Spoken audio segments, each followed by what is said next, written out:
¿Alguna vez te has preguntado cómo era realmente la vida en el viejo oeste?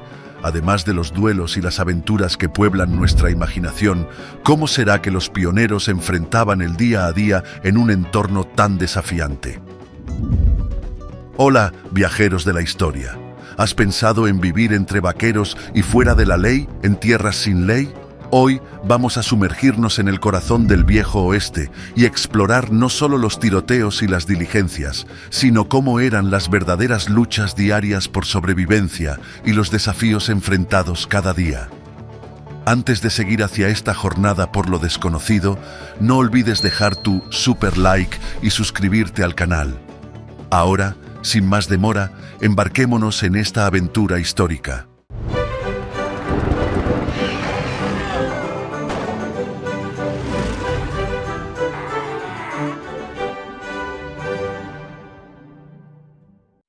El viejo oeste era un lugar para vivir grandes aventuras, sobre todo cuando se trataba de usar el baño. Así es, usar el baño era una de las mayores aventuras, sobre todo para mantenerse limpio. Hola, viajeros de la historia. Hoy vamos a conocer cómo era la higiene en el viejo oeste. Agarra tus hojas, busca un arbusto, antes ya deja tu super like y sin más preámbulos, vayamos al video.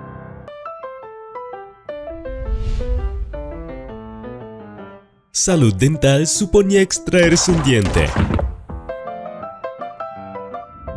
No conozco a ninguna persona a la que le guste el sonido del motor del taladro del dentista, al menos eso no existía entonces. Al igual que los cepillos de dientes, la pasta de dientes, el hilo dental y similares no existían en el viejo oeste. Cuando un diente se volvía problemático, normalmente se extraía, o mejor dicho, se extraía con toda su fuerza. Nada que ver con un dentista moderno, la gente recurría a los barberos e incluso a los herreros, hombres que arrancaban un doloroso diente de la boca utilizando herramientas parecidas a unas tenazas. Creo que ahora deberías dar las gracias a tu dentista la próxima vez que le visites, porque en aquellos tiempos no había analgésicos, así que recurrían al whisky, y no siempre funcionaba. Había algunas opciones para evitar una extracción, pero en general la gente no se preocupaba por la higiene bucal. En algunas paradas de diligencias y establecimientos públicos, la gente utilizaba un cepillo de dientes comunitario. Así es como lo oyes. Y a menudo se limpiaban la comida de los dientes con cuchillos. Ahora me pregunto cómo era usar un cepillo comunitario. Duro. ¿Cómo limpiaban la espuma de la cerveza? Si te dieron asco los cepillos comunitarios, las toallas de los bares también. Los bares del viejo oeste no tenían taburetes, pero solían tener barras en la parte inferior para apoyarse y para escupir. A lo largo de la parte superior de la barra podía haber una escupidera, una barandilla adicional o una serie de ganchos. Los ganchos estaban diseñados para contener toallas que los hombres utilizaban para limpiarse la boca del exceso de espuma de cerveza. Estas toallas eran utilizadas por numerosos clientes, lo que contribuía a la propagación de gérmenes y enfermedades.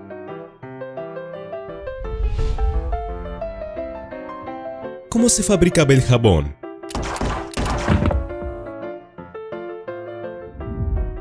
Frank Clifford, también conocido como John Meehan Whitman y John Francis Wallace, escribió unas memorias sobre su estancia en el oeste norteamericano. Clifford dio detalles sobre la hierba jabonera que las mujeres mexicanas utilizaban para lavarse el pelo. La hierba jabonera procedía de la planta de la yuca y, según Clifford, muchas veces se lavó el pelo con raíz de hierba jabonera. El champú dejaba el pelo suave, limpio y brillante. Mientras algunos utilizaban la hierba jabonera, los colonos hacían jabón con grasa animal, algo que también convertían en velas. El jabón casero era áspero y podía causar irritaciones en la piel, pero de todos modos no se hacía mucho hincapié en utilizarlo. El olor corporal se consideraba parte natural de la vida. Del mismo modo, la creencia de que demasiada limpieza abría los poros a gérmenes y enfermedades motivaba poco a la gente a bañarse. El whisky tenía muchos usos, desde desinfectante hasta analgésico, pero también se utilizaba para lavarse el pelo. Mezclado con aceite de ricino y lavanda, el champú se aclaraba con agua de lluvia o con bórax.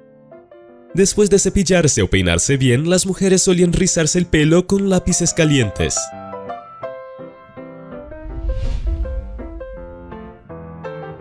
¿Había agua limpia?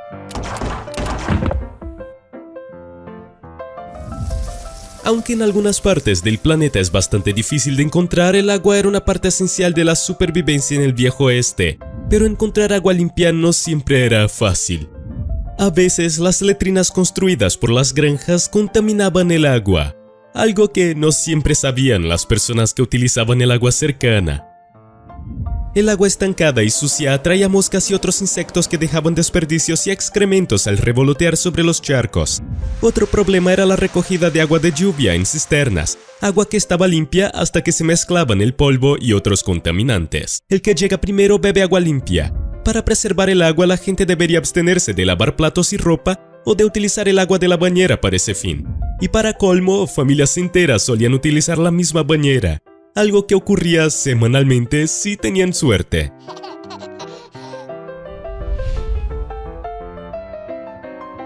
Las letrinas.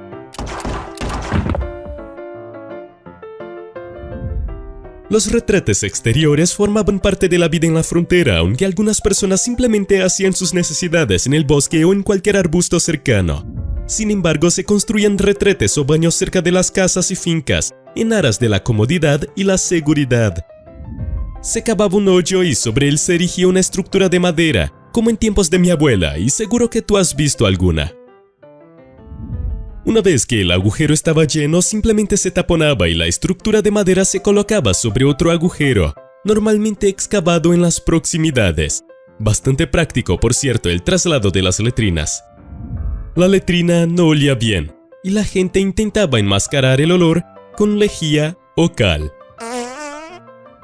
Los insectos eran habituales, por supuesto, especialmente moscas y arañas viuda negra. ¿Te imaginas que te dieran un mordisco en el trasero a la hora del número 2? El papel higiénico no existía en su forma moderna, así que la gente utilizaba lo que encontraba. Hojas, mazorcas de maíz y hierba eran comunes. En la guerra todo vale.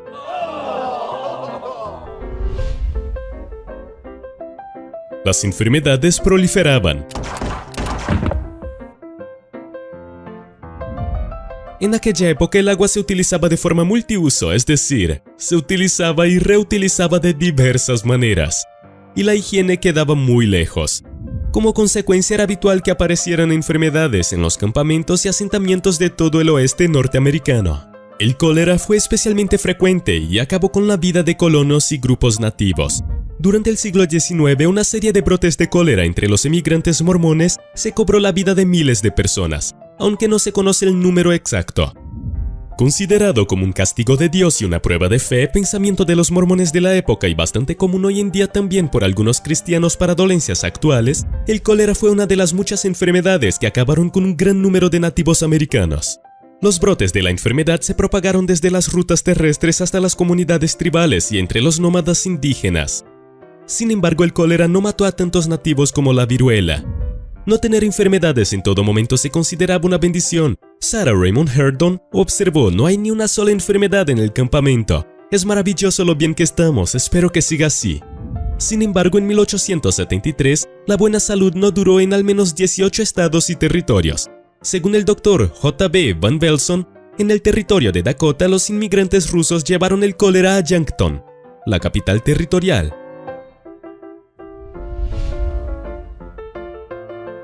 ¿Cómo eran las camas para dormir?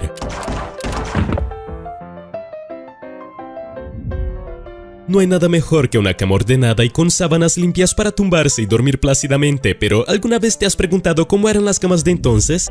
No todas las camas del oeste norteamericano eran de paja y heno, pero muchas sí. La ropa de cama no se cambiaba a menudo y se lavaba en contadas ocasiones, lo que propiciaba la infestación por piojos y otros bichos. Los piojos o ardillas costureras eran solo uno de los problemáticos grupos de insectos que podían hacer higiénicamente catastrófica la vida en el Viejo Oeste.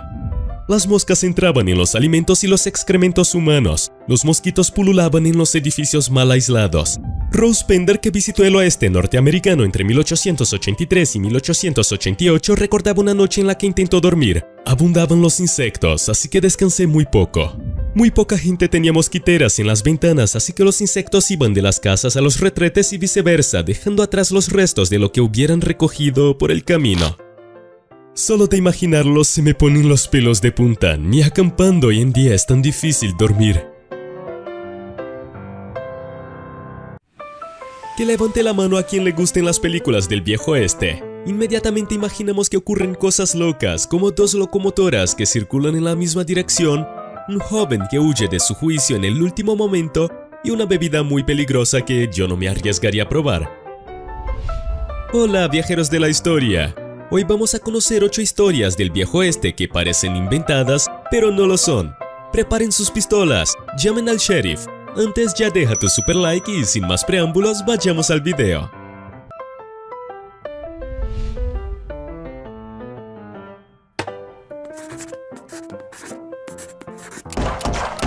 Corrió en zigzag y nadie lo atrapó.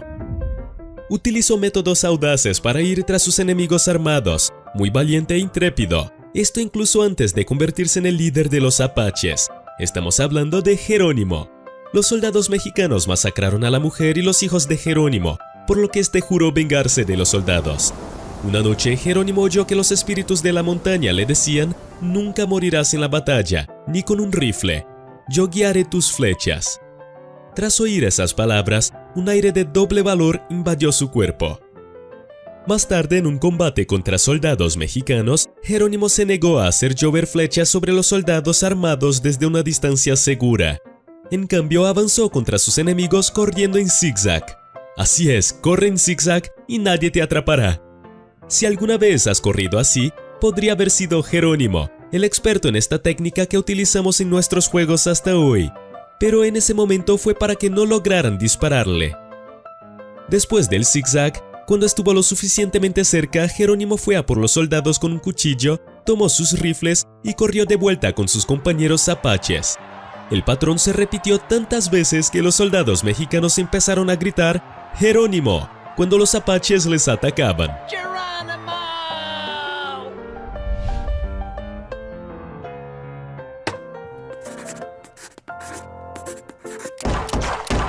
Toro Sentado quería un autógrafo.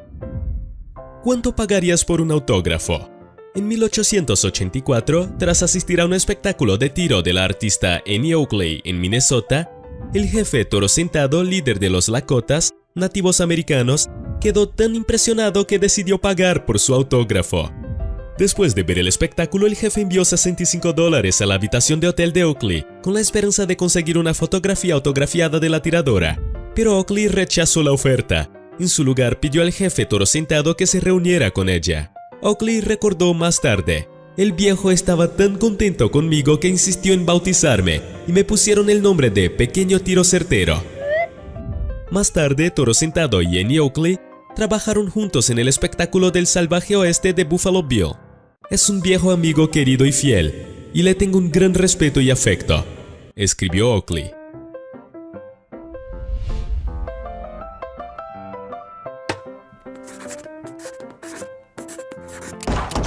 Estricnina y trementina para vaqueros.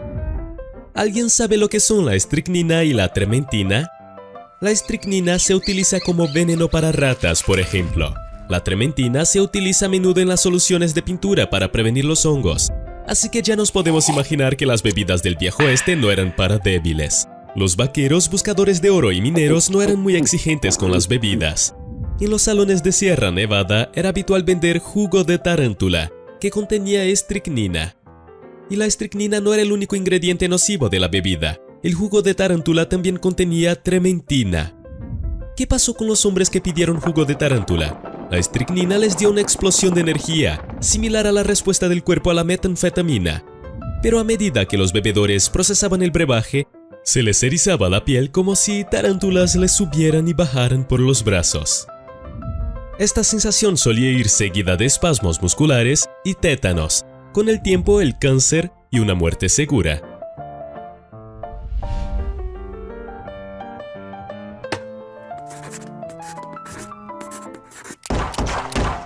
Era inmune a la viruela. La viruela era una enfermedad grave en el viejo oeste. Otra leyenda del viejo oeste sobrevivió a la viruela y utilizó su inmunidad a la enfermedad para cuidar de los demás. De niña, Juana Calamidad tuvo viruela y apenas sobrevivió. Años más tarde, un brote golpeó la pequeña ciudad de Deadwood. Aunque no tenía formación como enfermera, Juana Calamidad atendió a 8 mineros enfermos. Un testigo presencial llegó a afirmar que Juana era un ángel perfecto enviado del cielo cuando alguno de los chicos estaba enfermo. Y Deadwood no era el mejor lugar para contraer la viruela. Los enfermos fueron puestos en cuarentena en tiendas de campaña sin acceso a agua corriente. En lugar de abandonar a los enfermos, Juana los trataba con hierbas y sal de Epsom, también conocida como sulfato de magnesio. Incluso sacó una pistola para asegurarse de que los hombres tenían provisiones y agua. 5 de los pacientes de Juana sobrevivieron y los médicos del pueblo declararon que sin la ayuda de Juana Calamidad, los 8 hombres habrían muerto.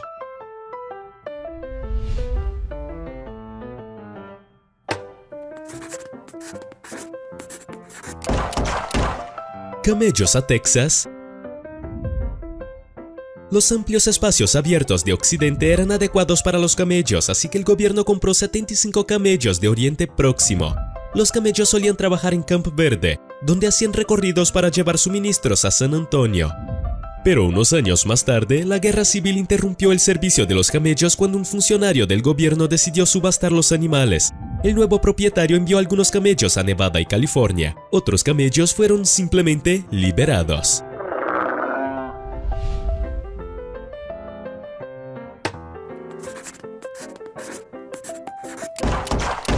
La huida de Billy the Kid. Buscado en 1881 por disparar a un sheriff de Nebraska y a otro hombre en una taberna de Nuevo México. Huyendo de una recompensa de $500 por su cabeza, Billy fue finalmente detenido y juzgado. El juez ni siquiera dudó y declaró culpable a Billy, diciendo que el forajido sería colgado hasta que estuviera muerto. Billy respondió: "Puedes irte al infierno". Ya en el día de su ejecución, Billy the Kid logró una audaz fuga. El 28 de abril de 1881, pidió al subdelegado que custodiaba su celda que le llevara al retrete. Al salir de la celda, el bandido se quitó las esposas, agarró la pistola del ayudante del sheriff y acabó con él. Sabiendo que el sheriff iría tras él, Billy se escondió en el tejado del juzgado. Cuando el sheriff se acercó corriendo, Billy gritó: "Mira hacia arriba, viejo amigo, y mira lo que puedes conseguir". Luego disparó al sheriff. Con su huida casi completada, Billy the Kid consiguió un caballo y emprendió el camino.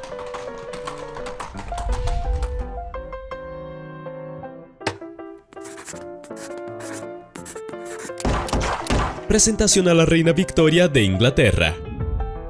Buffalo Bill convirtió el Viejo Oeste en un espectáculo, y en 1887 Buffalo Bill llevó el Viejo Oeste de gira, viajando hasta Londres para actuar en el jubileo de la reina Victoria.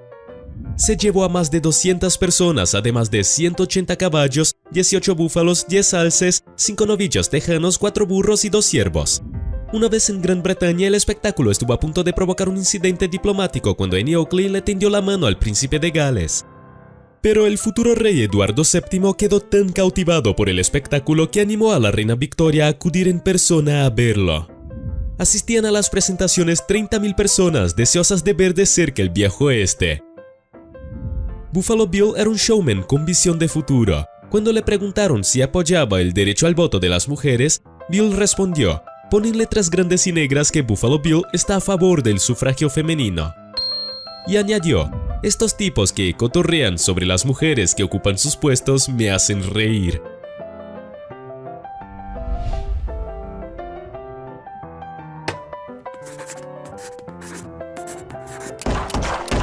Publicidad con 2 trenes. Hoy en día, cuando hablamos de acciones publicitarias, la creatividad se apodera de nosotros y pronto aparecen anuncios increíbles y no sabemos elegir cuál ha sido el más impactante en nuestras vidas. Hablando de impacto, en la década de 1890, William Crush tuvo una idea brillante pero impactante. Trabajaba para un ferrocarril y quería entretener a la gente conduciendo 2 locomotoras una contra la otra, tal y como has oído, una contra la otra. Condado de McLennan, Texas, el 15 de septiembre de 1896. Su plan se hizo realidad cuando 40.000 espectadores acudieron a presenciar este gran espectáculo. El periódico de la época, Galveston Daily News, informaba: "Muchos están dispersos en las laderas o agrupados en torno a los merenderos, comentando con impaciencia el emocionante acontecimiento que han venido a ver desde tan lejos". Los trenes salieron a las 5 de la tarde, entonces los maquinistas saltaron por seguridad. y las locomotoras corrieron una hacia la otra, viajando a unos 80 km por hora. Y entonces chocaron. Un sonido de madera astillándose y luego una lluvia de metralla, informó un testigo. Hubo solo un rápido instante de silencio y luego, como controladas por un solo impulso, ambas calderas explotaron simultáneamente y el aire se llenó de misiles voladores de hierro y acero, de tamaño variable desde un sello de correos hasta media rueda de motor, cayendo indiscriminadamente sobre justos e injustos, ricos y pobres, grandes y pequeños. 2 personas murieron y muchos otros transeúntes resultaron heridos cuando los escombros volaron. Un fotógrafo que tomó imágenes incluso perdió un ojo. En cuanto al organizador del evento, la empresa ferroviaria lo despidió. Pero cuando la publicidad del suceso saltó a los titulares de todo el mundo, la empresa volvió a contratarle. Supongo que la campaña funcionó.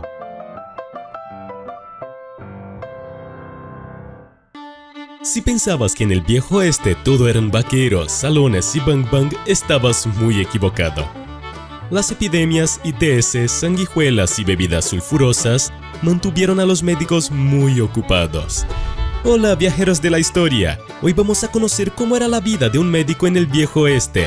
Prepara tus bisturís, vendas y mucho whisky. Antes ya deja tu super like y sin más preámbulos, vayamos al video.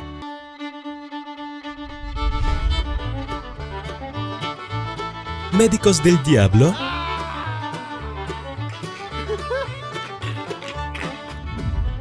Con el avance de la medicina a lo largo de los años, hoy en día las cirugías menores se realizan en cuestión de minutos, pero eso era totalmente diferente en comparación con hace años. Ahora imagina hacer cirugía en el viejo oeste, no era para cualquier doctor, y ni hablar de la gente supersticiosa, que a veces creía que los doctores hacían el trabajo del diablo.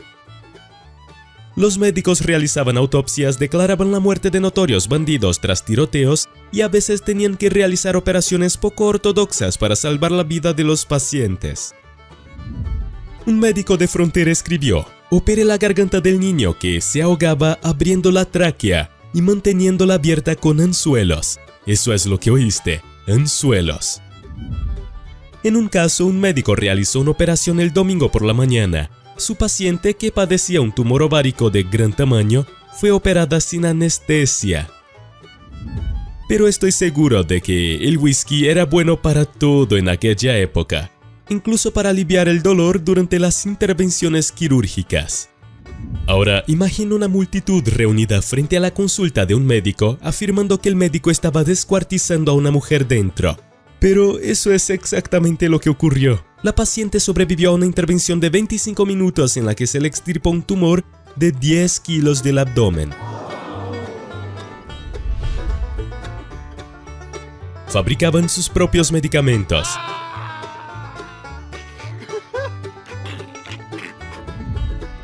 ¿Quién de aquí tomó alguna vez un jarabe de la abuela cuando estaba enfermo? A menudo el sabor era escalofriante, pero los médicos del viejo oeste también tenían sus propias recetas privadas, también fabricaban y vendían sus propias medicinas. En algunos pueblos del viejo oeste el médico también ejercía de farmacéutico, además de médico. Incorporaban otra profesión más debido a la falta de profesionales cualificados. Las farmacias de la época solían almacenar sanguijuelas que los médicos utilizaban para desangrar a los pacientes o incluso para purificar la sangre. Los farmacéuticos también mezclaban sus propios remedios con hierbas, hojas y raíces crudas. En 1878, tras licenciarse en medicina, los doctores James Robinson y Ella Ford se casaron y se trasladaron a Jacksonville, Oregón, donde abrieron una farmacia y un consultorio médico. Desgraciadamente, Ella Ford murió al dar a luz un año después de que sus establecimientos estuvieran en funcionamiento.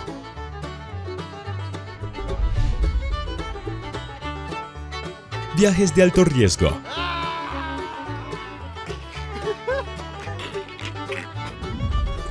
¿Quién ya ha montado alguna vez a caballo durante mucho tiempo? Algunos chistes malos dicen que después de un tiempo todo se pega a la silla del caballo. No sé si es cierto, pero los médicos del viejo oeste solían recorrer largas distancias para atender a los pacientes. El Dr. Forbes Barclay, inmigrante escocés, recorrió Oregón y Washington para tratar a sus pacientes viajando a caballo y a veces contratando a un guía nativo americano para que le llevara a tierras totalmente desconocidas. Cuando los médicos llegaban al lugar, A menudo realizaban intervenciones quirúrgicas de urgencia. Un cirujano describió cómo operaba a un paciente tumbado en un barril de whisky mientras el médico se sentaba en el tocón de un árbol.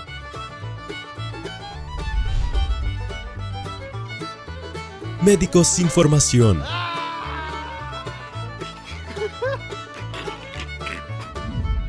Cualquiera podía ser médico, incluso el carnicero podía llamar a sí mismo un médico. El resultado era que los médicos sin formación podían promover tratamientos extraños que a menudo no daban resultados y hacían más mal que bien. Los médicos prescribían hierbas secretas de los nativos americanos o dietas extrañas para tratar todo tipo de dolencias. Otros promovían baños de hierbas de todo tipo. Muchos aconsejaban extraer la mala sangre de los enfermos, normalmente mediante sangrías o sanguijuelas. Muchos creían que los mejores remedios sabían amargos y los más repugnantes. Por ello, algunos médicos recomendaban beber azufre como tratamiento.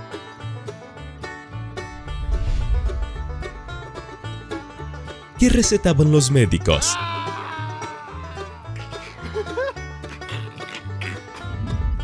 Los tratamientos eran a veces más peligrosos que la enfermedad. Era grave, créanme.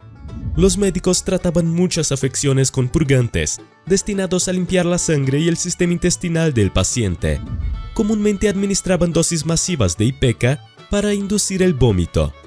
Peor aún era el calomelano, un compuesto de mercurio tan fuerte que debilitaba las encías de los pacientes y hacía que se les cayeran los dientes. En la década de 1840 los médicos empezaron a administrar quinina, una sustancia eficaz y segura.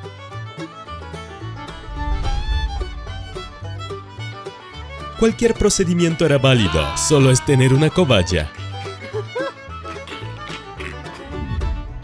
En el Viejo Oeste era habitual que los médicos ejercieran la medicina sin un título oficial, y algunos doctores no tenían ningún tipo de formación formal. Todo se basaba en la práctica común o en conjeturas. La escasez de profesionales médicos en la frontera hizo posible que los curanderos autodidactas practicaran la medicina. En 1827, un antiguo cuidador practicó la primera cesárea con éxito en Occidente. John Richmond trabajó como conserje en una facultad de medicina, donde aprendió a realizar todos los procedimientos escuchando conferencias. Se hizo llamar médico y practicó una cesárea sin haber visto nunca una.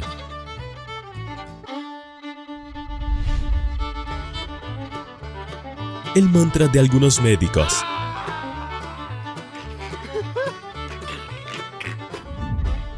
Lo más sorprendente es que incluso los médicos formados recurrían a tratamientos peligrosos en el siglo XIX. Uno de los fundadores de la primera facultad de medicina de Ohio, el Dr. Daniel Drake, aconsejaba enfáticamente la sangría para pacientes cuyo pulso es casi imperceptible. Si la lanceta del médico no podía inducir el flujo sanguíneo de una vena, el Dr. Drake recomendaba cortar la yugular. Los tratamientos con ampollas, en cambio, consistían en pelar la piel de los pacientes para frotarla hasta irritarla. Algunos médicos incluso envolvían la piel del paciente con algodón para quemarla, un tratamiento intensamente doloroso. Se respetaba a las médicas.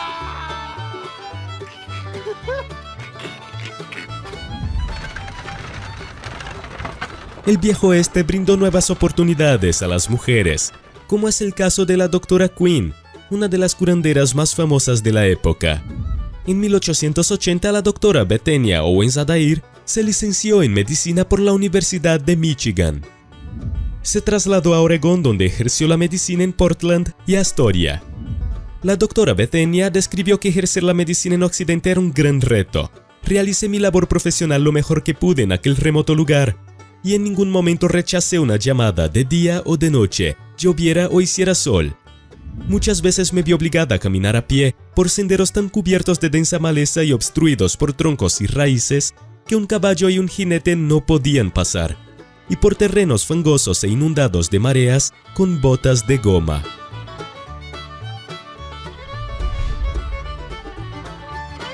¿Cuánto cobraban los médicos?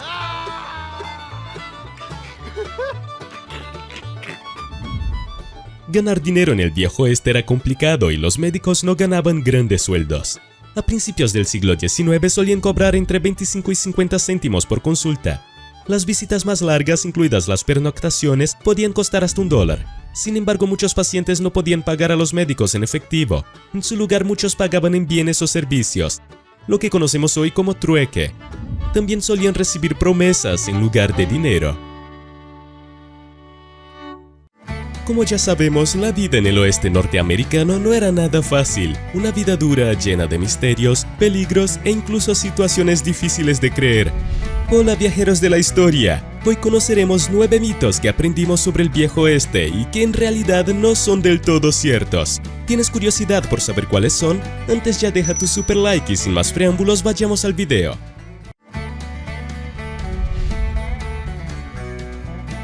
¿Era fácil robar bancos?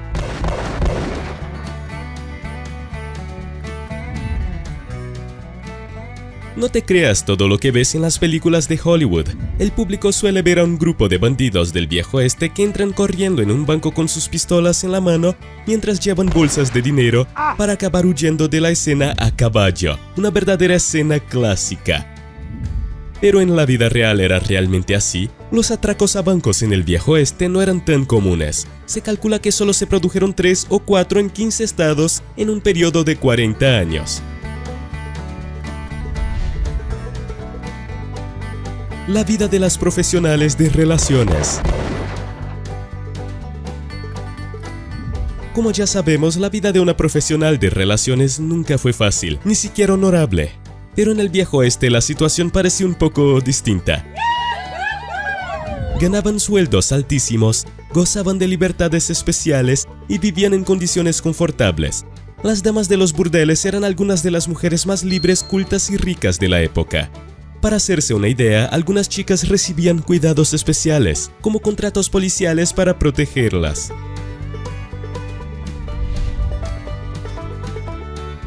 Las armas no eran para todos.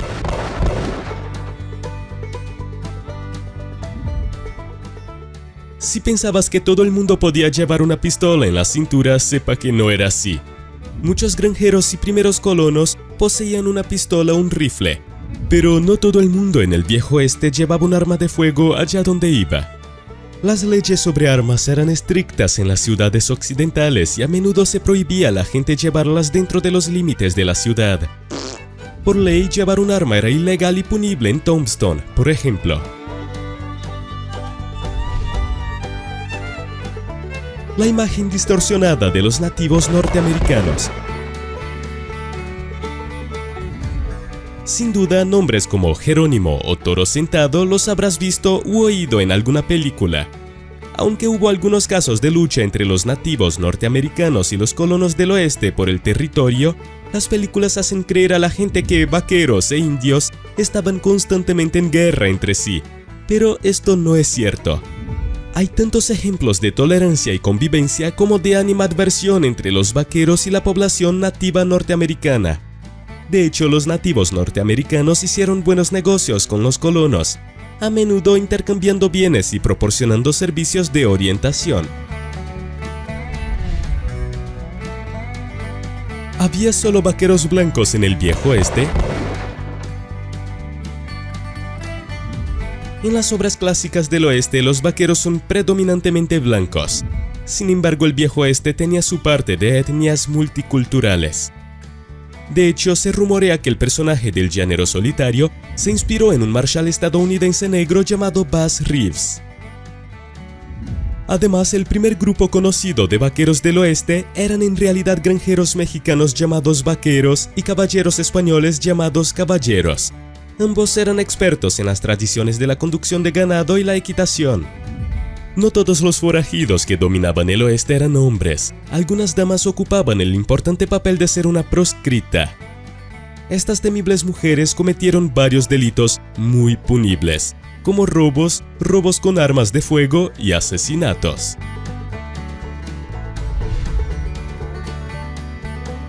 ¿Camellos salvajes?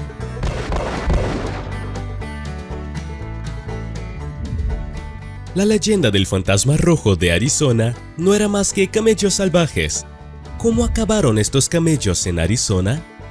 Inicialmente, 75 camellos fueron comprados a Egipto para formar el ejército norteamericano, principalmente para llevar suministros entre Camp Verde y San Antonio. Esto fue alrededor de 1855. Unos años más tarde, la guerra civil interrumpió el servicio de camellos cuando un funcionario del gobierno decidió subastar los animales. El nuevo propietario envió algunos camellos a Nevada y California. Otros camellos fueron simplemente liberados. Ya sueltos, ya sabes lo que pasó. Un pequeño desequilibrio ecológico y sin nada que hacer, los camellos solucionaron rápidamente el problema: procrear. En los primeros tiempos, los avistamientos de camellos eran raros, pero en la década de 1880, el territorio de Arizona se enfrentaba a una terrible amenaza: una pequeña población de camellos.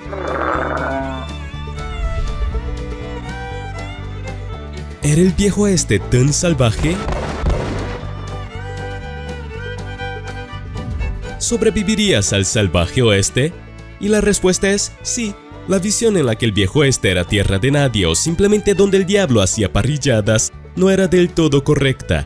La visión que tenemos es que los bandidos armados, las emboscadas de los nativos norteamericanos y los vaqueros con la puntería precisa a la Counter-Strike enzarzándose en duelos a cada paso y el caos desatado en las ciudades eran naturales y ocurrían todo el tiempo.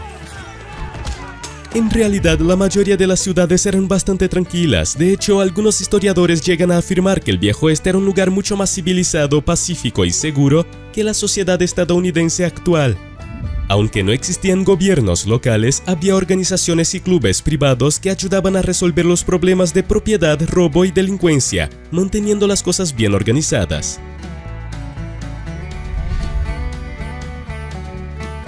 Vaqueros y sombreros.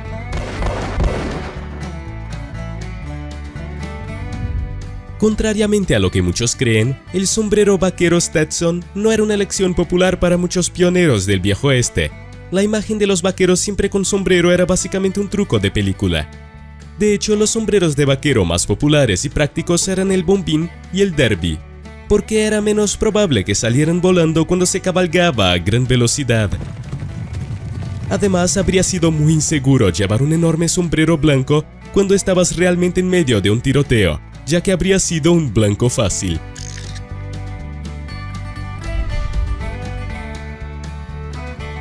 ¿Era solo un hobby?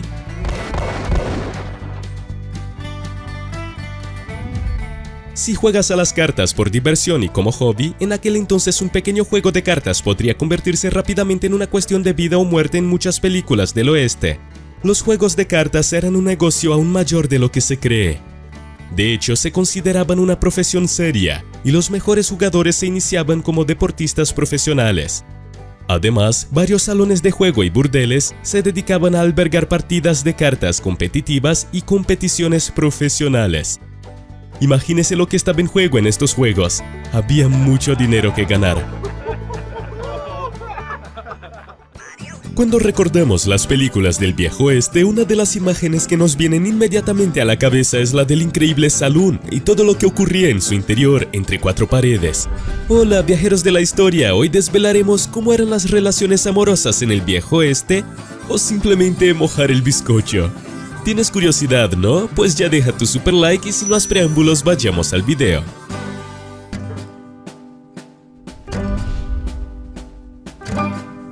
Todo empieza por la educación. Una pregunta que siempre nos hacemos es si la gente ha sido educada para saber lo que hace, pero esa regla no existía en el viejo oeste. Ni siquiera había una historia de educación íntima o sobre sexualidad. La gente no sabía lo suficiente sobre sus partes y ni siquiera eran conscientes de las ITS. A finales del siglo XIX existían los famosos manuales matrimoniales que proporcionaban cierta información. Sin embargo, además de ser inexactos, estos manuales hacían hincapié en la importancia de realizar el acto solo dentro del matrimonio. Y en el oeste norteamericano en aquella época eso no era factible. El manual también hablaba del autoplacer o de ahogar el ganso, ya me entiendes. Aunque lo recomendaba, se hacía hincapié en que esta práctica no era saludable, porque la semilla masculina no podía desperdiciarse, y todo lo que no fuera procrear estaba mal visto a los ojos del Señor. O recurrías al aprendizaje en la práctica o utilizabas tu imaginación y las historias que te contaban los demás. Oh no.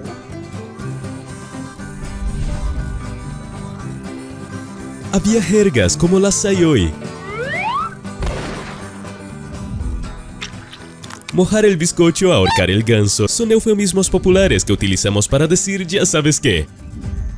En el viejo oeste había una jerga totalmente diferente cuando se trataba de aquel momento. Pero uno de los términos más extraños de la lista era enraizar, que significaba tener relaciones.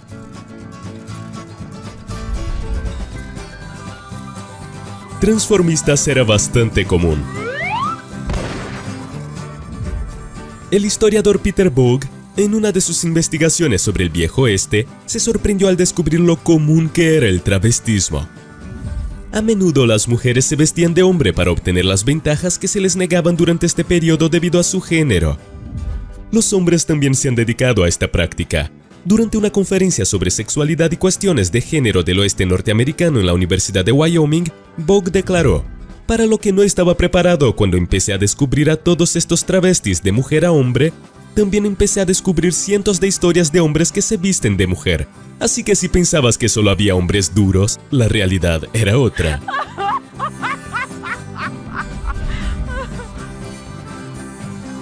Control de natalidad. A lo largo de los siglos se han creado innumerables métodos anticonceptivos seguros, pero otros no tanto. En una época de actitudes indolentes, cabe preguntarse por qué la gente no tiene tantos hijos. La gente no tenía casi nada que comer, incluso existían los preservativos, pero eran muy caros, por lo que muchas personas dependían de las medicinas para interrumpir el embarazo. Muchas de estas sustancias contenían ingredientes tóxicos, normalmente de origen vegetal, que acabarían con los embarazos no deseados. Para las mujeres implicadas en este tipo de trabajo, el embarazo supone un gran riesgo. No solo podía acabar con sus carreras, sino que también ponía en peligro sus vidas. Muchas mujeres fronterizas murieron durante el parto. La mayoría de las veces, las mujeres se veían ante la difícil disyuntiva de elegir entre un embarazo que podría poner en peligro su vida o sustancias nocivas para poner fin a un embarazo no deseado. Y lo que es peor, algunas de estas sustancias también podían dejar secuelas.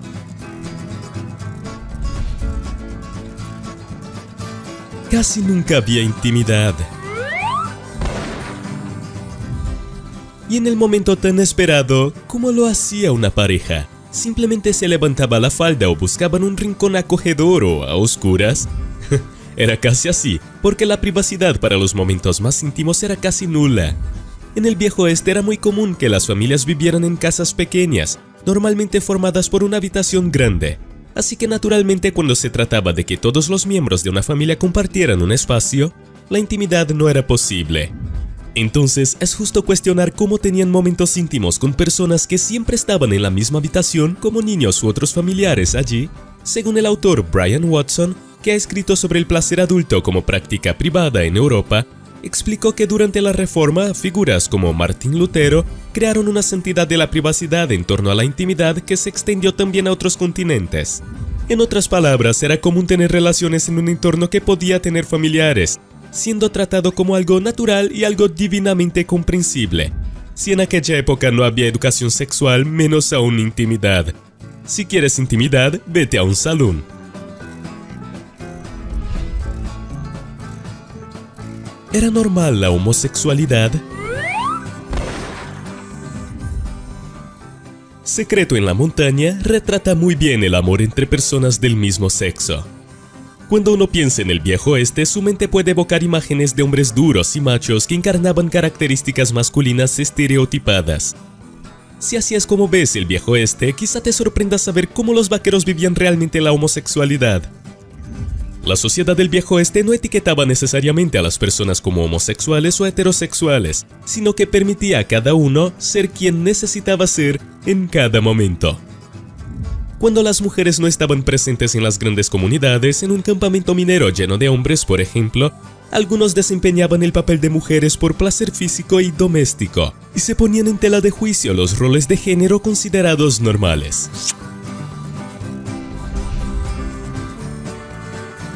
La profesión más antigua de América. Las profesionales de relaciones femeninas eran indispensables en el viejo oeste, era un artículo de primera necesidad en cualquier pueblo o ciudad. Lo más sorprendente es la variedad de estas opciones en todo Occidente. Algunos lugares eran más estereotipados en cuanto al trato de quienes trabajaban en ellos. Otros valoraban este tipo de trabajo con espacios amplios y elaborados para que las trabajadoras hicieran sus negocios. Este tipo de trabajo también era indicativo de las clases socioeconómicas de la sociedad del Viejo Oeste. La mayoría de estas trabajadoras eran jóvenes de 30 años o menos, sin estudios y, en muchos casos, analfabetas. Algunas eran inmigrantes y los precios se basaban no solo en la apariencia, sino también en la nacionalidad y la etnia. Las profesionales cumplían una función social y económica requerida por el capitalismo, pero como individuos eran en gran medida irrelevantes y olvidadas. En una época de pistoleros y forajidos, cuando la valentía se medía por la rapidez del desenfunde, existían mujeres que desafiaban las convenciones. Eran las reinas de los salones, las dueñas de los escenarios nocturnos, mujeres de negocios que prosperaban en la frontera salvaje. Hola viajeros de la historia, hoy conoceremos a 12 damas de la noche que hicieron historia en el Viejo Oeste. ¿Tienes curiosidad por saber quiénes son? Antes ya deja tu super like y sin más preámbulos, vamos al video.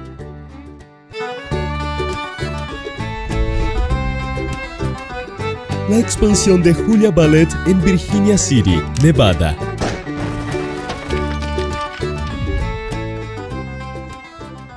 En la próspera Virginia City, un hombre brillaba más que el oro extraído de las minas. Julia Ballet. Dueña de un establecimiento de entretenimiento popular, la reina de Comstock Lode cautivaba a los mineros con su encanto y espíritu caritativo. Durante la epidemia de fiebre tifoidea, Julia se dedicó a cuidar de los enfermos, demostrando que incluso en medio de la dureza de la frontera había espacio para la compasión y la empatía.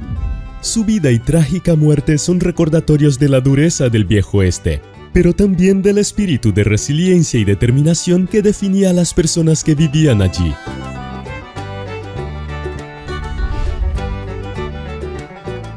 La saga de Big Nose Kate en Tombstone, Arizona.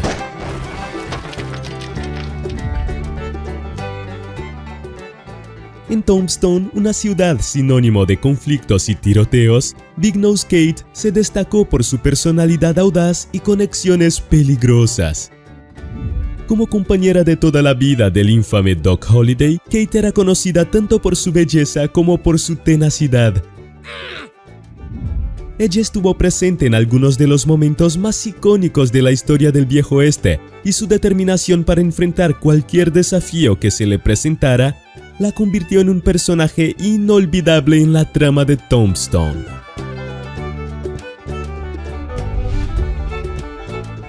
El ascenso y caída de Mattie Blaylock en Tombstone, Arizona.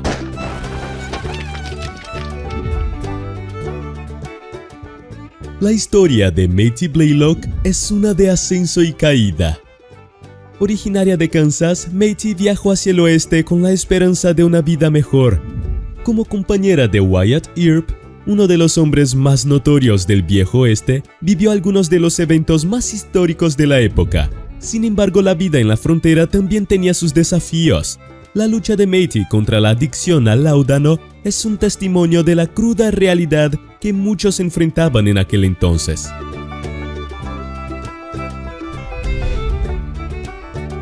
La seductora de Denver, Mattie Silks en Denver, Colorado. En Denver, una mujer llamada Mattie Silks se hizo una figura icónica. Con su aguda inteligencia y cautivadora belleza, Mattie convirtió su burdel, el House of Mirrors, en una institución de la ciudad. Conocida por su habilidad en los negocios y por su corazón de oro, Mattie era vista como una madame justa y amigable, siempre lista para ayudar a las mujeres que trabajaban para ella. Las hermanas Everleaf, las arquitectas de sueños de Chicago, Illinois.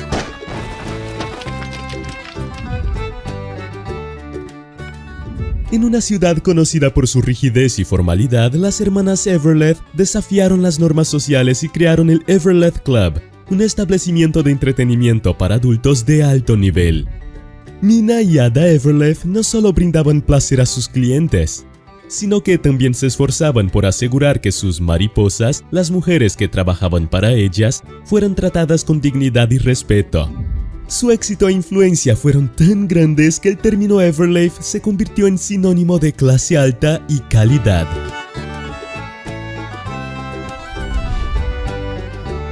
La tigresa de Tombstone, Nellie Cashman de Tombstone, Arizona. Nellie Cashman, conocida como la tigresa de Tombstone, era una mujer de muchos talentos. Era dueña de un popular restaurante, exitosa minera y filántropa incansable. Su espíritu intrépido y generosidad se volvieron legendarios en Tombstone, y hasta el día de hoy es recordada como uno de los personajes más coloridos de la ciudad. La reina de Fort Griffin, Lori Deno de Fort Griffin, Texas. Lori Deno era conocida como la reina del póker de Fort Griffin. Una hábil jugadora, Lori ganaba la vida en los salones de juego de Texas, dejando a menudo a sus adversarios masculinos con los bolsillos vacíos. Era una figura respetada y temida, reconocida tanto por su belleza como por su destreza en el juego.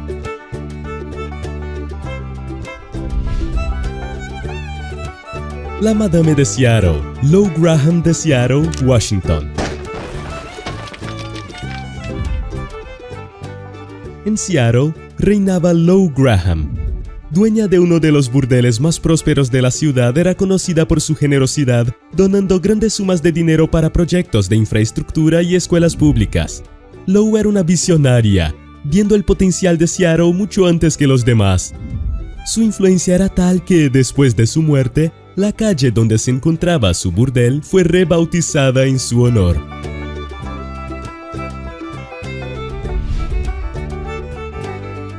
La Belle de Portland, Nancy Boggs de Portland, Oregón.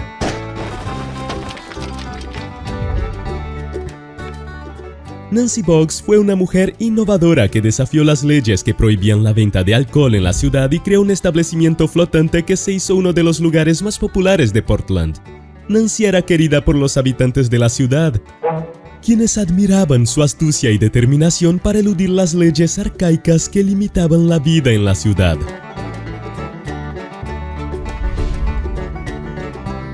La emperatriz de Helena, Josephine Eyre de Helena, Montana. En Helena, en el corazón del territorio de Montana, Josephine Eyre, conocida como Chicago Joe, era la reina indiscutible. Convirtió un simple burdel en un palacio del entretenimiento, atrayendo a los más ricos y poderosos de la región. Josephine era famosa por su elegancia y astucia en los negocios, siempre un paso adelante de sus competidores.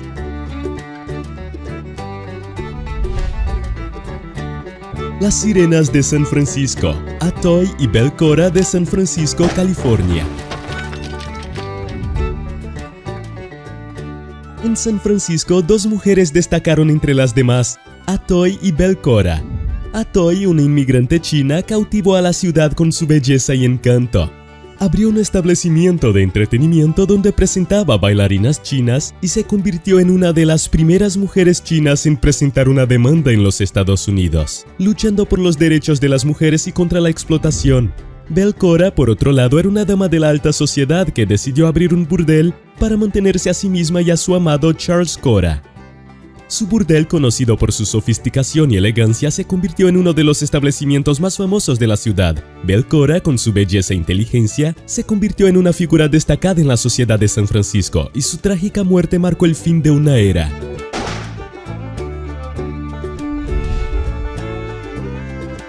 La dama de Deadwood, Dora Dufran de Deadwood, Dakota del Sur. Por último, pero definitivamente no menos importante, tenemos a Dora Dufran. Esta mujer de espíritu libre era una de las madames más exitosas en Deadwood, una ciudad conocida por su ley y desorden. Dora era amiga de la infame Calamity Jane y del legendario Wild Bill Hickok, y era reconocida por su corazón de oro y su amor por los animales. A pesar de una vida tumultuosa, Dora siempre mantuvo su dignidad y gracia, convirtiéndose en una figura querida en Deadwood. Por generaciones, los valientes corazones de los pueblos indígenas norteamericanos latieron con la maestría de la estrategia bélica, una danza de destreza y coraje que resonó por los amplios campos y montañas.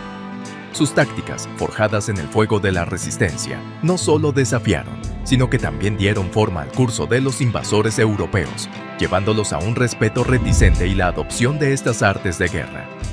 Leyendas como Pontiac y Jerónimo, con su valentía indomable, tejieron sus nombres en el tejido inmortal de la historia militar, dejando un legado de astucia y resistencia que resuena hasta hoy. Hola viajeros de la historia. En el vídeo de hoy conoceremos un poco sobre estas tácticas utilizadas. Antes preparen sus arcos y flechas, un buen caballo salvaje. Entonces dejen su super like y sin más demora vamos al video. Los nativos americanos y la guerra. ¿Has escuchado sobre las tácticas de guerrilla de los nativos norteamericanos? Los pueblos indígenas constantemente entraban en guerras entre ellos, contra sus colonizadores, los descendientes estadounidenses, e incluso hubo eventos en los que los nativos lucharon codo a codo con los europeos. Las estrategias tradicionales de los nativos norteamericanos en general se centraban en la autopreservación. Tendían emboscadas, avanzaban contra el enemigo durante el sueño y dominaban diversas estrategias de ataque rápido, el famoso golpear y correr. También había combates en campo abierto y batallas prolongadas. Pero los nativos americanos organizaban sus ejércitos bajo un enfoque individualista, incentivando a los guerreros a luchar de forma dispersa e improvisada. Cuando comenzaba la batalla, lo que valía era la ley del sálvese quien pueda. Ahora, es claro que existía alguna organización general por parte de los nativos que permitía que el modus operandi funcionara. Generalmente, había un plan central con puntos abiertos, y el líder llegaba a instruir a los guerreros sobre qué hacer, pero siempre incentivando la adaptabilidad en el campo. ¿Conoces esa famosa frase de un general germánico, ningún plan de batalla sobrevive al contacto con el enemigo? La idea era más o menos esa. Campo abierto. En las batallas en campo abierto se utilizaban los trucos más creativos. La comunicación a través de banderas, sonidos corporales, cornetas y hasta el reflejo de espejos era muy común. También se emitían señales falsas para confundir a las tropas enemigas y se ofrecían premios a los guerreros que lograban acertar a un enemigo durante los arrastres, los asaltos rápidos contra campamentos y aldeas.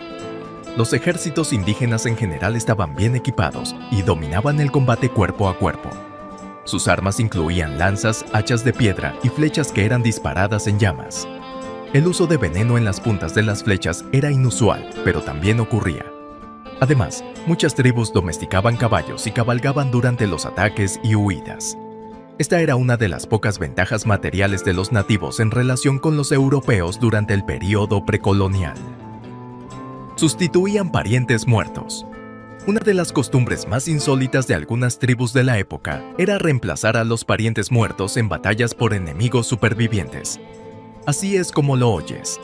Los Apache, Comanches, los Wichitas, los Kiowa, entre algunas otras tribus del sur y suroeste de los Estados Unidos, solían secuestrar a los supervivientes de los combates y llevarlos a su tribu, convirtiéndolos en miembros de sus familias. Hay relatos de figuras históricas que lograron escapar de este destino terrible y contar la experiencia de primera mano. Sin embargo, era común que la víctima pasara el resto de su vida como prisionera. En la historia de la humanidad, varios ejércitos tenían la costumbre de secuestrar a los supervivientes de sus invasiones. Pero lo que hace peculiar esta práctica de los nativos del sur de los Estados Unidos es que los prisioneros no se convertían necesariamente en sumisos, y también el hecho de que no había distinción de sexo, edad y color. Los secuestrados no eran necesariamente maltratados en la aldea. La mayoría de ellos vivía en desgracia por el resto de sus vidas cortas y enfermas, pero muchos niños que eran adoptados crecían y se adaptaban, y hay relatos de mujeres que eran tratadas con respeto como cualquier otra esposa de la aldea. El famoso héroe Britt Johnson, un vaquero negro nacido esclavo, tuvo a su esposa e hijos supervivientes llevados por la tribu Kiowa, y posteriormente los compró de vuelta, intercambiándolos por bienes materiales. Con el tiempo, se crearon varios escuadrones de rescate tanto por parte de los europeos como de los propios indígenas. El comercio de supervivientes como esclavos de hecho existió en algunos casos, aunque esto ciertamente no es una práctica de guerra común o exclusiva de los nativos americanos. Se estima que aproximadamente el 30% de todos los apaches, comanches y kiowas tienen alguna descendencia de antiguos prisioneros. Los iroqueses. De todos los grupos de nativos americanos, probablemente el más conocido por su crueldad con sus enemigos sean los iroqueses, que habitaban la extensa región de los Grandes Lagos de América del Norte, situada en el noreste de los Estados Unidos y en una parte de Canadá. Este grupo, compuesto por varios pueblos tradicionales, inicialmente era nómada y posteriormente se consolidó como una confederación americana. Sus prácticas de guerra incluían linchar, escalarpar y quemar a los enemigos aún vivos. La práctica de tomar el cuero cabelludo, la piel que cubre el cráneo, se asocia con la demostración de poder. Los cueros cabelludos eran exhibidos en la aldea por sus recolectores y este ritual simbolizaba la conclusión de un combate digno.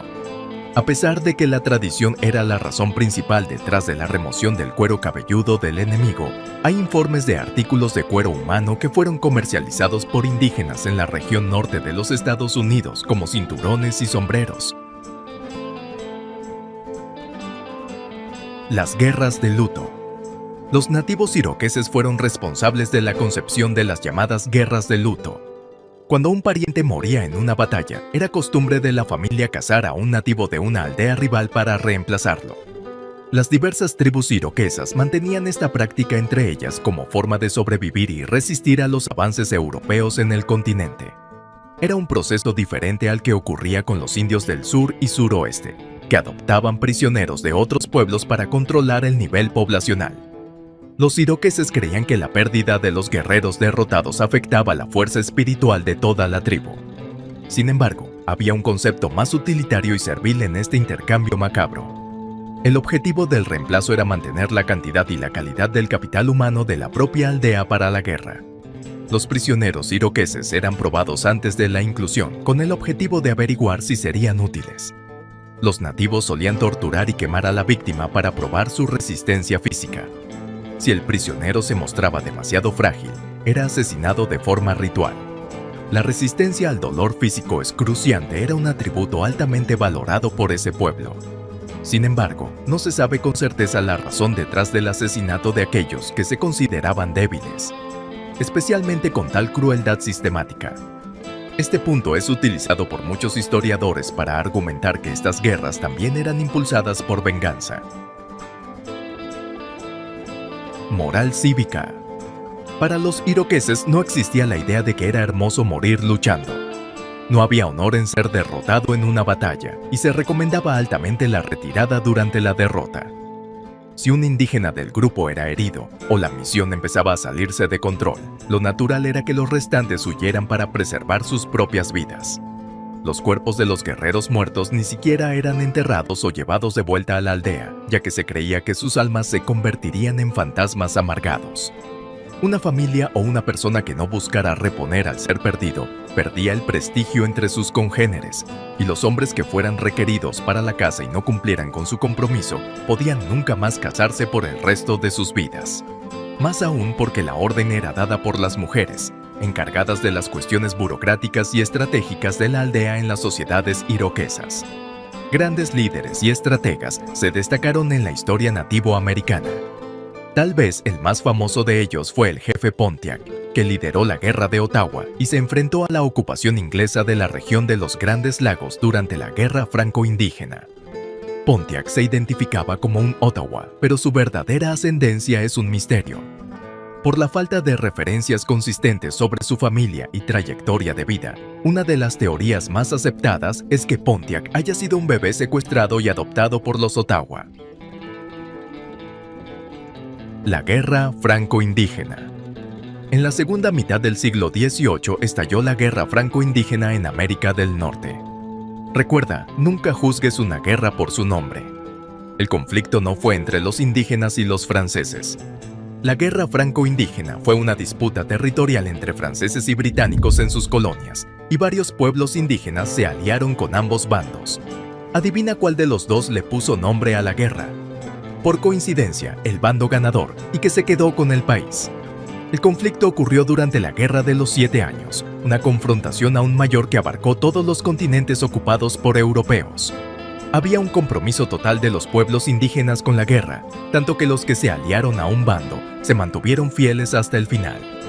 Sin embargo, es común escuchar que los nativos no solían mantener su palabra con los europeos. Ningún indígena estaba dispuesto a sacrificarse por los colonizadores, ¿verdad? Por ello, las deserciones y traiciones individuales eran frecuentes. Supervivencia. La principal ventaja de tener a los indígenas como aliados es que ellos no tenían nada que perder en esa situación. Es un patrón que se repite en las guerras hasta hoy. Una potencia puede poseer poder bélico y naval mucho mayor que el país que está siendo atacado, pero sus soldados son hombres asalariados cumpliendo con su deber. Por más que estos soldados crean en la causa por la cual luchan, y algunos estén incluso dispuestos a morir por un futuro mejor para su país, el otro lado está efectivamente luchando para proteger sus hogares y sus familias. La motivación de aquellos que están siendo expulsados de sus tierras a menudo supera la organización y poderío militar de potencias rivales. Los mayores ejemplos contemporáneos son la Guerra de Vietnam y las invasiones a los países árabes. Estos pueblos también enfrentaron la desventaja material con emboscadas, combates cuerpo a cuerpo enfocados en ataque letal y aliándose con enemigos comunes. La creatividad en la elección de ingredientes demuestra respeto por el medio ambiente. En tiempos pasados se centraba en la subsistencia y rituales ceremoniales, así como desempeñaba un papel importante en la celebración y unificación de las comunidades, fascinando a investigadores e historiadores de todo el mundo. Hola viajeros de la historia, preparen sus ollas, junten sus platos, porque vamos a hablar sobre antiguos hábitos alimentarios de los indígenas norteamericanos. ¿Ya se les hizo agua a la boca? Entonces deja tu super like y sin más preámbulos, vamos al video.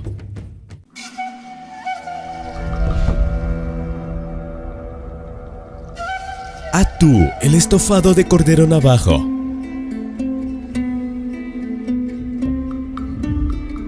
La tribu de los navajos habitaba la región donde hoy se encuentra Arizona y Nuevo México en el sur de los Estados Unidos. Ellos cocinaban un plato sencillo pero bastante peculiar conocido como atú, un estofado de carne generalmente de cordero.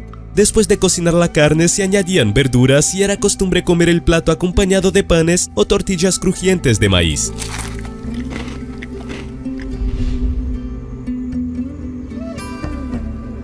Pashofa o canja de maíz blanco.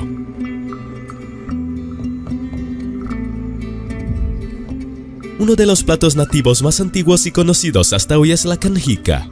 La tribu de los Chickasaw y Choctaw solía alimentarse con un caldo a base de maíz blanco cocido en agua, generalmente acompañado de carne de cerdo.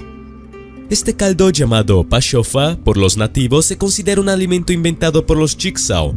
Los indígenas norteamericanos cocinaban el pashofa en tazones enormes o en calderos, y se distribuía en ceremonias y eventos sociales.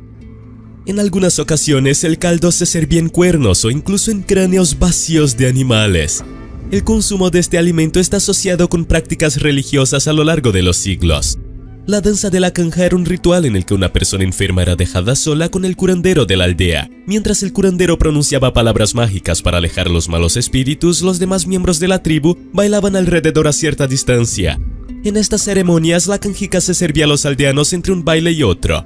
La tribu de los Chickasaw se consolidó en el siglo XVII y es más o menos de esa época los primeros registros en Brasil de la canjiquinha, un plato de los tupinambás a base de maíz verde y leche. Pero no es como si una receta se hubiera basado en la otra. Son diferentes tipos de caldos de maíz, una receta bastante intuitiva en la situación y condición de los indígenas americanos. Los primeros registros de un caldo a base de maíz se encuentran en tribus africanas ancestrales. Este plato se llama mungunza, a veces también referido como canjica o canjicao, y llegó a Brasil, por ejemplo, a través de los esclavos traídos de África. Coloquialmente definimos como canja una sopa cuyo caldo se extrae de un alimento. El mungunza es un caldo de maíz blanco de preparación similar al pashofa de los Chickasaw. La diferencia es que el mungunza es dulce, y al igual que la canjiquinha, utiliza leche en su preparación, lo que resulta en un caldo más espeso.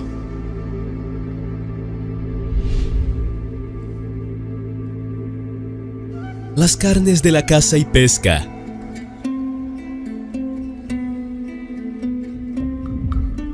Los nativos de la costa noroeste se dedicaban a la pesca de numerosas especies de animales acuáticos, como ballenas, leones marinos y focas, y mariscos como cangrejos, mejillones, ostras e incluso caballitos de mar. En cuanto a los animales terrestres, las tribus de esta región cazaban patos, alces y osos de pequeño tamaño. La agricultura y la ganadería eran despreciadas y el consumo de vegetales se limitaba prácticamente a la recolección de frutas silvestres. En la región sur, por ejemplo, muchas de las tribus se alimentaban de animales que vivían en conjunto con la aldea o que se encontraban en el camino, y las expediciones de caza no eran habituales. Ovejas, ciervos, conejos, animales inofensivos eran abatidos de manera pacífica para fines alimenticios y de vestimenta. Por eso resulta un poco inusual que los antiguos indígenas del noroeste tuvieran la caza como principal fuente de sustento. El motivo de esta costumbre tan arraigada tiene que ver con el estilo de vida guerrero de esas tribus y el clima de la región. La caza de animales como ballenas y focas estaba motivada por la necesidad de materiales como piel y grasa para resistir el frío durante el invierno.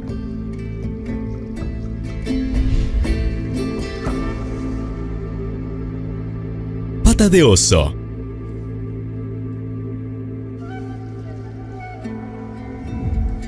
Los nativos de las tribus Tlingits y sus vecinos tenían una receta bastante extravagante: pata de oso cocida en cajas de piedra.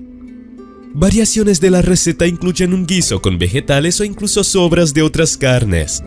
Hoy en día este es un plato exótico en los Estados Unidos, con versiones de las más extrañas, como la pata de oso empanizada o aderezada con vinagreta y mezclada con cheddar y tocino.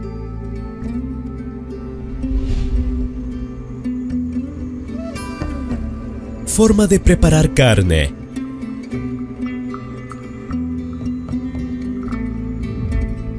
Los métodos más comunes de preparación de carnes consistían en cocinar, saltear y asar los alimentos. Los nativos del viejo oeste utilizaban cestas hechas de materiales impermeables como madera de cedro para la cocción y compartimentos de piedra para saltear la comida, calentando el agua lanzando piedras incandescentes. A la hora de asar pescados y otras carnes se utilizaban métodos desde los más rudimentarios como palos y fogatas hasta parrillas improvisadas, algunas de ellas construidas a partir de huesos de animales. Es importante destacar que ciertos hábitos cotidianos tenían un trasfondo místico. El fuego y el agua eran vistos como recursos otorgados por entidades divinas.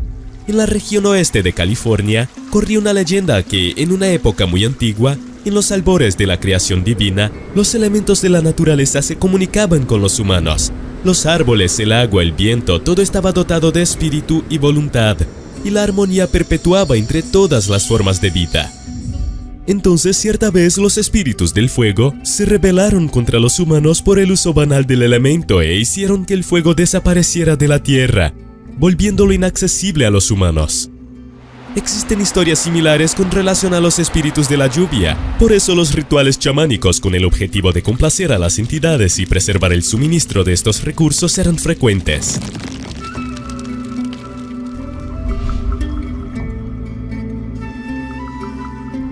Agricultura.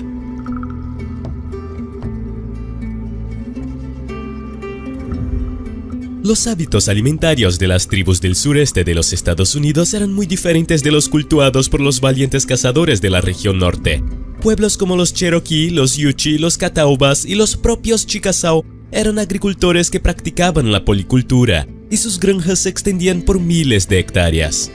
Frijoles, trigo, caña de azúcar, maíz, espinaca, pimiento, papa, tabaco. Había diversas plantaciones que proporcionaban una amplia abundancia de vegetales. Las tribus Cherokee en particular se destacaron con métodos propios de agricultura como la quema de caña de azúcar, la interplantación y el uso de herbicidas naturales. La interplantación es un método que consiste en combinar diferentes plantaciones en la misma área para preservar el suelo y en algunos casos hacer que los vegetales en crecimiento produzcan nutrientes unos para otros.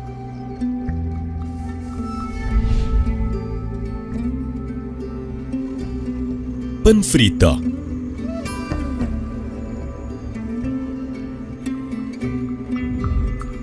El pan frito fue un alimento muy común entre los nativos norteamericanos, especialmente en la tribu de los navajos.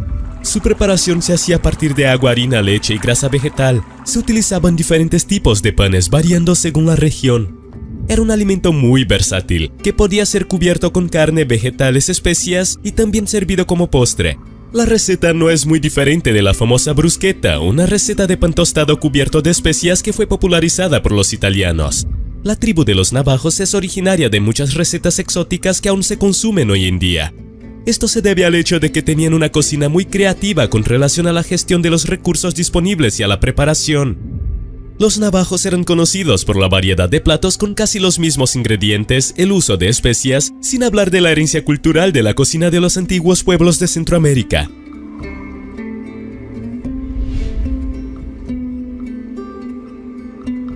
Huasna, carne seca con frutas.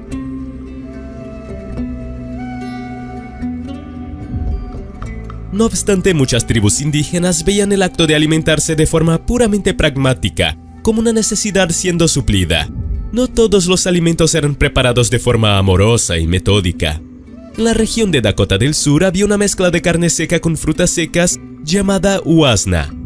Con altos índices de grasa y proteína, el alimento era una fuente bastante práctica de nutrientes. Pequeñas porciones podían mantener a los guerreros bien alimentados durante días. La huasna solía ser moldeada en forma de bolitas, pero no siempre los nativos se daban a ese trabajo. Era común que los guerreros cargaran una mezcla pastosa y pegajosa en bolsas de cuero y era comida colectivamente a puñados durante la jornada. Los animales más comunes usados en esta receta eran búfalos, ciervos y alces.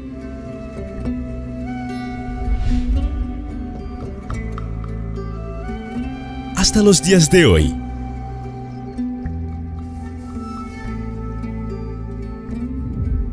los hábitos alimentarios de los indígenas norteamericanos fueron ampliamente moldeados por la necesidad, en algunos casos incluso por la escasez. Era necesario mantenerse fuerte para resistir al invasor y estar en forma para cazar y proveer para su aldea. Comer no necesariamente era un acto de placer. Qué bueno que eso ha cambiado, ¿no? Muchos de los platos que viste en este video han sido adaptados a lo largo de los años y se han convertido en comidas populares o son considerados artículos refinados de la gastronomía norteamericana que todavía se pueden encontrar en restaurantes hasta los días de hoy. En un mundo donde la ley era tan volátil como el polvo levantado por los cascos de un caballo en estampida, figuras enigmáticas caminaban por una delgada línea entre lo correcto y lo incorrecto. Sus sombras, alargadas por los últimos rayos del sol del crepúsculo, contaban historias de persecuciones, duelos y justicias servidas al estilo propio. Hola, viajeros de la historia. Embarquen con nosotros en el sendero polvoriento de los cazadores de recompensas del viejo oeste. ¿Quién sería rápido en el gatillo para dejar un super like antes incluso de que la bala saliera del revólver? Sin más preámbulos, vamos al vídeo. Nace un cazador. En el vasto e implacable escenario del siglo XIX, donde la civilización luchaba por arraigar sus raíces en territorios salvajes e indomables, emergieron figuras que caminaban en la delgada línea entre la justicia y la anarquía. Los cazadores de recompensas, con sus miradas penetrantes y pasos decididos, surgían como figuras míticas, forjadas por las necesidades de una tierra sin ley. Eran tiempos donde la autoridad gubernamental era un concepto lejano y la justicia era frecuentemente entregada en la punta de un pistola o en el lazo de un capturador hábil. Estos pioneros de la justicia no oficial moldeaban lo que vendría a ser conocido como el Viejo Oeste, operando bajo el simple principio de que la captura de forajidos podía ser tan lucrativa como peligrosa. La emergencia de estos cazadores era una respuesta natural al caos. Donde había crimen, habría alguien dispuesto a perseguir la justicia por un precio.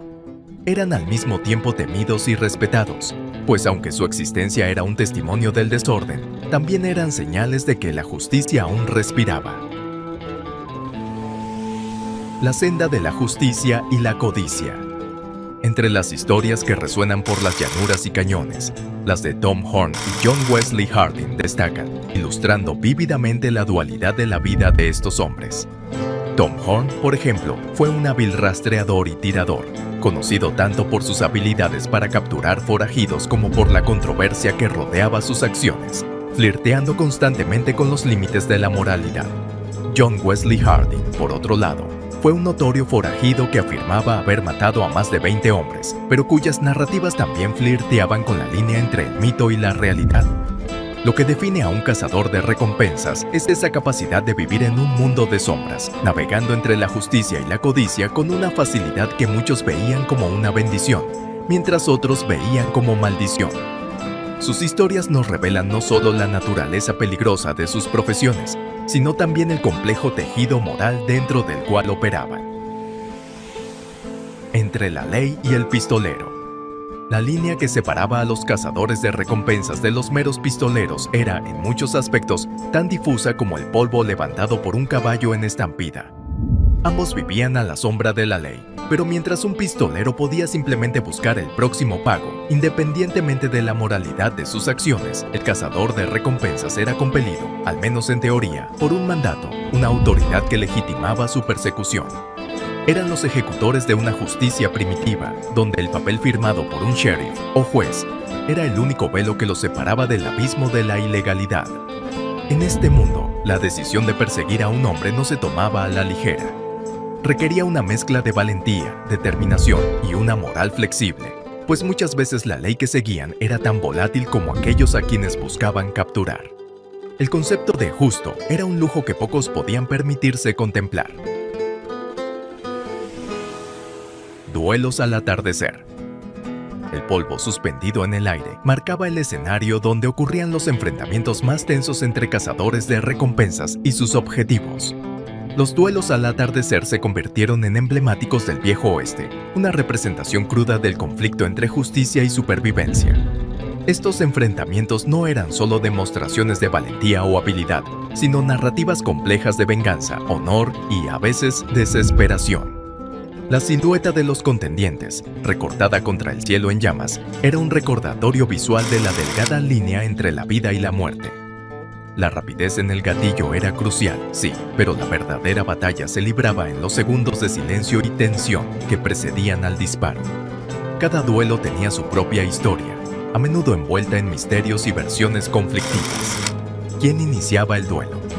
¿Se estaba sirviendo verdaderamente la justicia o eran simplemente disputas personales vestidas con el manto de la legalidad?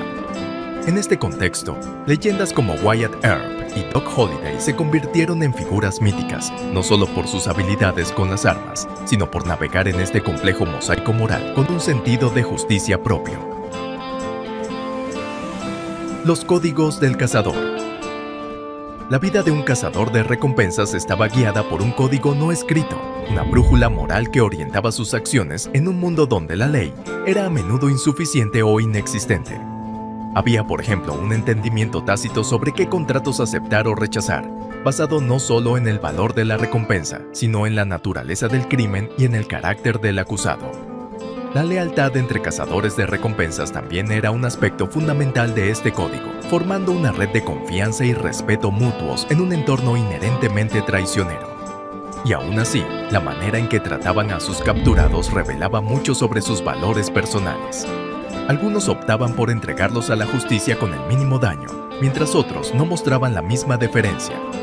Estos códigos no escritos servían como un intento de imponer un orden y una justicia propia, reflejando la complejidad de las elecciones morales en la frontera.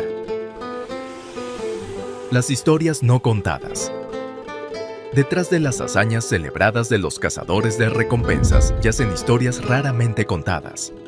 A través de una mirada atenta, descubrimos no solo los conflictos y desafíos enfrentados por los cazadores en su búsqueda, sino también las repercusiones de sus acciones en las comunidades y familias de los perseguidos.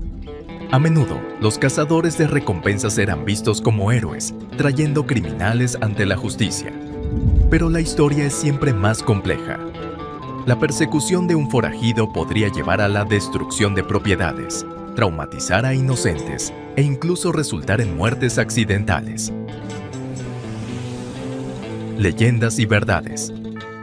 En el corazón del Viejo Oeste, las historias de cazadores de recompensas flirtean incesantemente con la línea entre la leyenda y la verdad. Las narrativas sobre hombres como Billy the Kid y Pat Garrett, por ejemplo, están a menudo cargadas de dramatizaciones y exageraciones. Investigando los registros históricos, descubrimos que muchas veces la realidad es tan fascinante como la ficción. La verdadera naturaleza de sus persecuciones, capturas y ocasionalmente sus escapadas desafía la noción preconcebida de héroes y villanos, pintando un cuadro más matizado de justicia en la frontera. La búsqueda de veracidad nos lleva a cuestionar la autenticidad de las fuentes, los intereses detrás de las narrativas publicadas y el impacto duradero de estas historias en el imaginario colectivo. A medida que el siglo XIX daba paso al XX, el viejo oeste comenzó a transformarse bajo el peso del progreso y el orden. Los cazadores de recompensas, una vez figuras cruciales en el mantenimiento del orden en las fronteras de la sociedad, comenzaron a ver su papel disminuido por la formalización de las instituciones de aplicación de la ley. Este proceso no fue abrupto, sino una transición gradual, marcada tanto por la resistencia como por la adaptación. Algunos cazadores de recompensas se reinventaron, convirtiéndose en sheriffs, marshals o incluso detectives privados, mientras que otros se vieron desplazados, figuras de un pasado que rápidamente desaparecía. El legado de los cazadores. El impacto de los cazadores de recompensas en la historia del viejo oeste se extiende más allá de sus vidas. Sus acciones, inmortalizadas en cuentos populares y registros históricos, contribuyeron a la construcción del mito de la frontera americana. Este legado, sin embargo, es multifacético, reflejando tanto la necesidad de justicia en tierras donde la ley era escasa, como los ciclos de violencia que a menudo acompañaban su ejecución. El análisis del legado de estos cazadores revela la complejidad de la justicia fronteriza y su papel en el desarrollo de las instituciones legales americanas, así como en la cultura popular. Así, cada sombra al atardecer cuenta una historia. Cada sendero polvoriento conduce a una verdad olvidada. El viejo oeste nos enseña que la justicia, a menudo, reside en los ojos de quien la busca. Ahora, llegamos al final de otro viaje. ¿Qué te pareció este video? Tu perspectiva es valiosa para nosotros. Deja tu comentario y únete a la conversación. No olviden dejar su like en el canal, esa acción nos ayuda mucho. Y si este video fue relevante para ti, comparte. Hasta la próxima y nos vemos pronto. Que estén en paz. Que Dios los bendiga.